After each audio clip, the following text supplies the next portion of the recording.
د نن ورځې لنډ او مهم خبرونه. د ولسمشر ویان صدیق صدیقي خبر ورکړی چې د ولسمشر غني او د نوموړي د میرمنې رولا غني په خپله غوښتنه د دوی دواړو کرونا معاینات وشول چې پایله یې منفي وه. په هیواد کې د کرونا د مثبتو پیښو شمیر 1096 ته ورسید. د عامې روغتیا وزارت د معلوماتو له مخې په تیرو 24 ساعتونو کې په هیواد کې د کرونا 66 مثبتې پیښې ثبت شوي دي. د دغه وزارت د ویان وحید الله معیار په خبره په دې سره د مثبتو پیښو شمیر 1096 ته ورسېدلی دی. د خوست والي محمد حلیم فدایي د موټر په کاروان بمي چاودنه کې د هغه 2 ساعتونکي او 12 ملکي وګړي ټپیان شوي دي. په تیرو 24 ساعتونو کې په پاکستان کې د کرونا وایرسو 296 مثبتې پیښې ثبت شوي او 14 تنه یې مړه کړي دي. د دغه هیواد روغتیا وزارت د معلوماتو په اساس په دې سره په پاکستان کې د کرونا وایرسو مثبتې پیښې 9214 او د مړه شوي کسانو شمیر 192 تنو ته ورسید.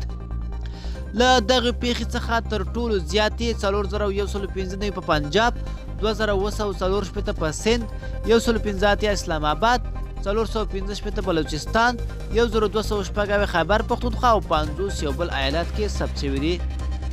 په دغه هیواد کې له کرونا څخه 216 تنه بیرته روغ شوي دي. پاکستان کې تر اوسه 111,806 تنه د کرونا وایرس معاینات کړي دي. ولسمشر غني وایي ډیر ژر به د ښارونو له نانوایانو د ولسوالیو له جوماتونو د کلیو د پراختیايي پروژې او نورو بنسټونو له لارې غریب خلکو ته ډوډۍ او خوراکي توکي ورکول پیل شي. هغه وویل د دې ترڅنګ به څو لویو پروژې هم فعاله شي ترڅو هغه خلکو ته چې اقتصادي ستونزې لري دا کار زمینه برابره شي. ولسمشر غني ملت ته په وینا کې وویل چې کرونا وایرس ناڅاپه پیښ شو او حکومت ورسره د مبارزې په برخه کې چمتووالی نه درلود. د افغانستان او پاکستان بهرنیو چارو وزیرانو د سوداګرۍ په دوام ټینګار کړی.